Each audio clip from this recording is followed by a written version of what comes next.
వరుడు టీవీ ప్రేక్షకులకు నమస్కారం.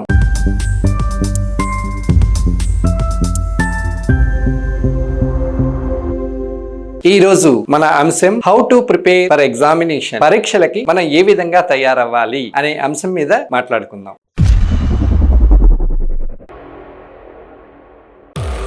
పిల్లలు, మీ అందరికీ కూడాను పరీక్షలు వచ్చేస్తున్నాయి, భయంగా ఉంది కదా? భయపడాల్సిన అవసరం లేదు. ఈ రోజు మనం కొన్ని టిప్స్ నేర్చుకుందాం. పరీక్షలకు ఇంకా 1 to 1.5 months ఉన్నాయి. ఈ ఎగ్జామినేషన్స్ కి మనం ఎలా ప్రిపేర్ అవ్వాలి అనేటటువంటిది చూసారా? కొంతమంది చాలా ధైర్యంగా ఉన్నారు. పరీక్షలు ఎప్పుడు వస్తాయా, ఎప్పుడు రాద్దామా, ఎప్పుడు మంచి మార్కులు సంపాదిద్దామా అని. ఎందుకు వాళ్ళు కాన్ఫిడెన్స్ గా ఉన్నారు? మనం ఎందుకు కాన్ఫిడెన్స్ గా లేము? ఆ వేరియేషన్ ఏమిటి అనేటటువంటిది ఇయర్ బిగినింగ్ నుంచే వాళ్ళు ప్లాన్ చేసుకున్నారు. ప్రతిరోజు కూడాను ఉపాధ్యాయులు చెప్పేటటువంటి అంశాన్ని వింటున్నారు. ఇంటికి రాగాల్ని వాటిని ఒకసారి రివైజ్ చేసుకుంటున్నారు. వీకెండ్స్ లో మళ్ళీ రివైజ్ చేసుకుంటున్నారు. దాని వలన వాళ్ళల్లో కాన్ఫిడెన్స్ లెవెల్ ఎక్కువ ఉన్నదండి. ఒక పిల్లవాడు నా దగ్గరికి వచ్చాడు. సార్, నాకు ఎగ్జామ్స్ దగ్గరికి వచ్చేస్తున్నాయండి. నేను ఇప్పటి వరకు కూడాను ఏమీ వినలేదు, తరగతిలో మనసు పెట్టలేదు. మరి ఎగ్జామ్స్ లో నేను పాస్ అవ్వాలి, ఏం చేయాలి అన్న. నాన్న, నీకు ఇంకా 1.5 months టైం ఉంది. నువ్వేమీ వర్రీ అవ్వద్దు. ప్రతి లెసన్ నుంచి కూడాను నువ్వు బ్రీఫ్ గా ఆ లెసన్ గురించి ఒకసారి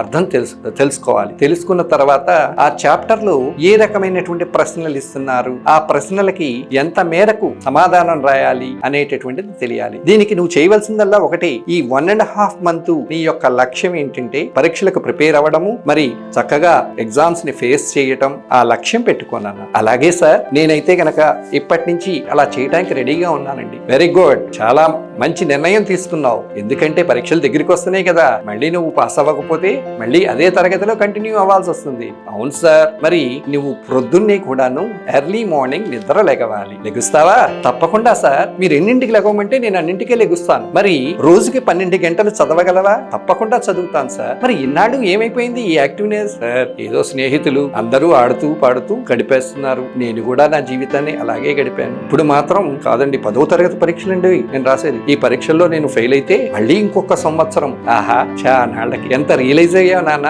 ఈ రియలైజేషన్ చాలు, తప్పకుండా నువ్వు మంచి మార్కులు సంపాదిస్తావు. నెక్స్ట్ ఉన్నత తరగతిలోకి ప్రవేశిస్తావు. చూడండి, ఫస్ట్ మనం ఏం చేయాలంటే ఎర్లీ మార్నింగ్ నిద్ర లెగవాలి. సో నిద్ర లెగవంగానే కాలకృత్యాలు తీర్చుకుని ఫిజికల్ ఎక్సర్సైజ్ అండి. మనం యాక్టివ్ గా ఉండాలంటే ఏం చేయాలి?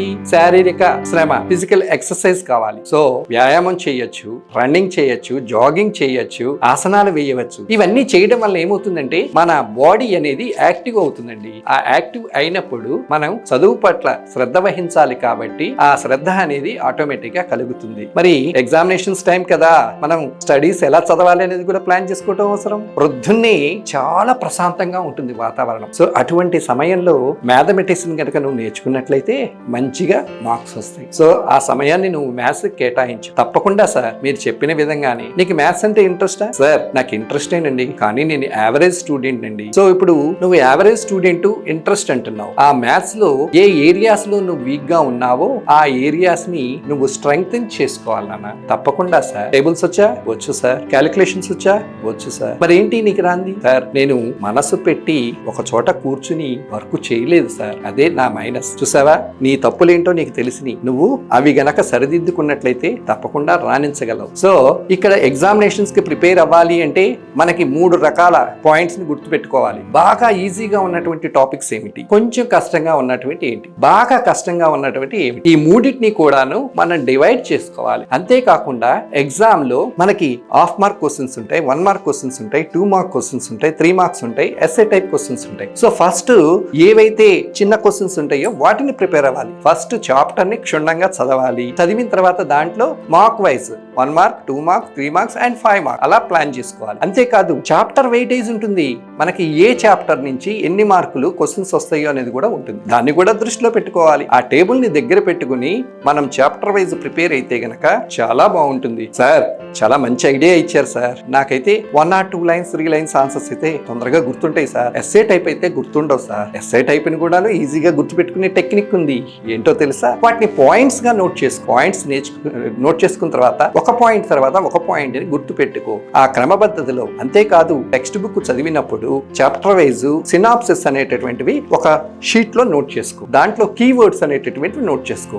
ఆ కీవర్డ్ చూడంగానే దానికి సంబంధించినటువంటి సమాచారం మొత్తం కూడాను గుర్తొచ్చే విధంగా రాసుకో. సార్ ఈ టెక్నిక్ చాలా బాగుంది సార్, నేనైతే ప్రతి సబ్జెక్ట్ కి కూడాను ఒక నోట్బుక్ పెట్టుకుంటాను. పెట్టుకోవటం కాదు నాన్న, ఆ ప్రతి పేజీలో కూడాను ఒక్కొక్క చాప్టర్ నేమ్ రాసుకో. ఏవైతే ఈజీ ఉన్నాయో easy chapters, difficult chapters, very difficult chapters. Easy difficult అంటే ఏమీ లేదు, అన్నీ ఒకటే.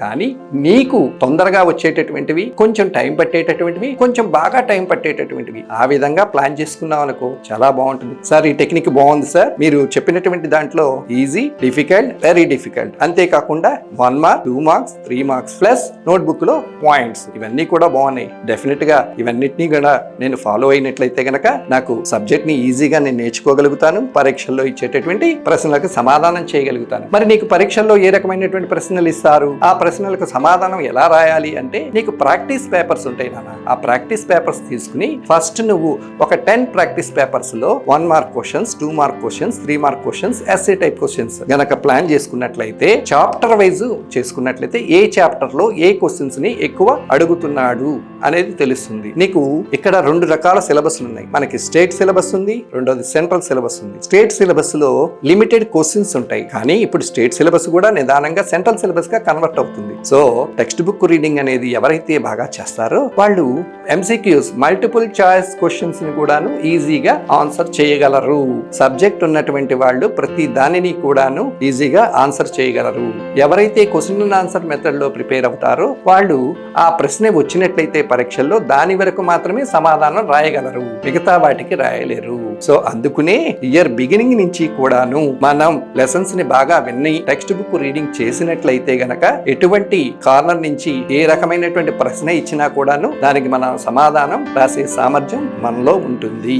అంతేకాకుండా కాన్ఫిడెన్స్ లెవెల్ కూడా ఉంటుంది. ఇప్పుడు నువ్వు చూడు, క్వశ్చన్ అండ్ ఆన్సర్స్ చదివావు, నీకు ఏ క్వశ్చన్ అయితే వచ్చో ఆ క్వశ్చన్ ని ఆన్సర్ చేయగలవు. టెక్స్ట్ బుక్ చదివావు, టెక్స్ట్ బుక్ చదివినప్పుడు టోటల్ లెసన్ మీద నీకు గ్రిప్ వస్తుంది. ఆ గ్రిప్ వచ్చినప్పుడు ఏం చేస్తావు, ఇచ్చినటువంటి క్వశ్చన్ ని ఆలోచించి ఏ ప్రశ్నకు ఏ సమాధానం, ఏ వాక్యం రాయాలి అనేది ఉంటుంది. సో ఇక్కడ మనకి 1 మార్క్ క్వశ్చన్స్ కి 1 వర్డ్ ఆర్ 1 లైన్ ఆన్సర్ రాయవలసి, 2 మార్క్ క్వశ్చన్స్ కి 2 to 3 సెంటెన్సెస్ లో రాయవలసి ఉంటుంది, 3 మార్క్స్ కి 3 to 5 సెంటెన్సెస్ లో రాయాల్సి ఉంటుంది. సో పరీక్షల్లో వాళ్ళు ప్రశ్నని ఇచ్చి ఆ ప్రశ్నకి ఎన్ని వర్డ్స్ లో ఆన్సర్ రాయమంటారో అన్ని వర్డ్స్ లో రాయగలగాలి. ఎక్కువ రాస్తే ఉపయోగం లేదు. ఇచ్చిన ప్రశ్నకు రిలేటెడ్ ఉందా లేదా ఆన్సరు అనేటటువంటిది చూస్తారు. మనకి చాలా మంది భయపడతారు, సార్ నాకు లాంగ్వేజ్ లో స్పెల్లింగ్స్ మిస్టేక్స్ పడతాయండి అదండి అని. పరీక్షలో నువ్వు రాసినటువంటి సమాధానాన్ని ఎగ్జామినర్ రీడ్ చేసినప్పుడు తనకి కావలసినటువంటి ఆన్సర్ అనేటటువంటిది వచ్చినప్పుడు స్పెల్లింగ్ మిస్టేక్స్ ని పెద్దగా పట్టించుకోరు. స్పెల్లింగ్ మిస్టేక్స్ ని ఎప్పుడు పట్టించుకుంటారు అంటే మనం మంచి ర్యాంకు, మంచి హైయెస్ట్ మార్క్స్ ని సంపాదించాలి అనుకున్నప్పుడు దానికి వాల్యూ ఉంటుంది. ఎవరైతే స్లో లెర్నర్స్ ఉన్నారో, పరీక్షలలో పాస్ అవ్వటం కష్టం అవుతుందో అటువంటి వాళ్ళు ఈ పాయింట్స్ ని దృష్టిలో పెట్టుకుని ప్రిపేర్ అయినట్లయితే గనక తప్పకుండా పాస్ అయ్యే ఛాన్స్ ఉంటుంది. సో అర్థమైంది కదా పరీక్షలకి ఎలా ప్రిపేర్ అవ్వాలి ఏమిటి అనేటటువంటిది. ఎప్పుడైనా ఏదైనా ప్రశ్నకు సమాధానం రావడం లేదు, గుర్తుండటం లేదు, దాన్ని మీ సబ్జెక్ట్ ఎక్స్పర్ట్స్ ఎవరైతే ఉన్నారో, మీకు ఆ విషయాన్ని బోధించే ఉపాధ్యాయులు ఎవరైతే ఉన్నారో వాళ్ళని గనక కలిసి ఈ చాప్టర్ నాకు అర్థం కాలేదండి అని అడిగితే మళ్ళీ ఒకసారి ఎక్స్ప్లెయిన్ చేస్తారు. ఆ ఎక్స్ప్లెనేషన్ వలన మనకి తొందరగా ఆన్సర్ వస్తుంది. అంతేకాదు ప్రతిదానికి కూడాను టీచరే అక్కర్లేదు. మన ఫ్రెండ్స్ ఎవరైతే ఉన్నారో తరగతిలో మనకంటే కూడా బాగా చదివేటటువంటి వాళ్ళు ఎవరైతే ఉంటారో వాళ్ళని గనక కాంటాక్ట్ చేసినట్లయితే, వాళ్ళ ద్వారా ఒకసారి ఎక్స్ప్లెయిన్ చేయించుకున్నట్లయితే ఈజీగా మనం మింగిల్ అవ్వగలం, ఈజీగా అర్థం చేసుకోగలం, మన యొక్క ప్రాబ్లమ్స్ ని సాల్వ్ చేసుకోగలం. సో సబ్జెక్ట్ డిస్కషన్ అనేది చాలా ఇంపార్టెంట్. సో అర్థమైంది కదా how to prepare for examination. ఇలా చేసినట్లయితే మంచి మార్కులు సంపాదించే ఉంటుంది. సో తప్పనిసరిగా శ్రద్ధ వహించండి. మీకు ఏ అంశం పట్ల ధైర్యం లేదో ఆ అంశాన్ని 1కి 4 సార్లు ప్రిపేర్ అవ్వండి. ఈ పాయింట్స్ ని కనుక ఫాలో అయినట్లయితే పరీక్షలలో మీరు చక్కగా రాణించగలరు, మంచి మార్కులు సంపాదించగలరు. సో ఇంత మంచి కార్యక్రమాన్ని మనకి ప్రజెంట్ చేస్తున్నటువంటి వరుడు టీవీ వారికి ధన్యవాదాలు తెలుపుకుంటున్నాను. మీకు ఈ అంశం నచ్చినట్లయితే వరుడు టీవీకి సబ్స్క్రైబ్ చేయండి. రాబోయేటటువంటి అంశాలను కూడాను మీరు వీక్షించండి. ధన్యవాదాలు.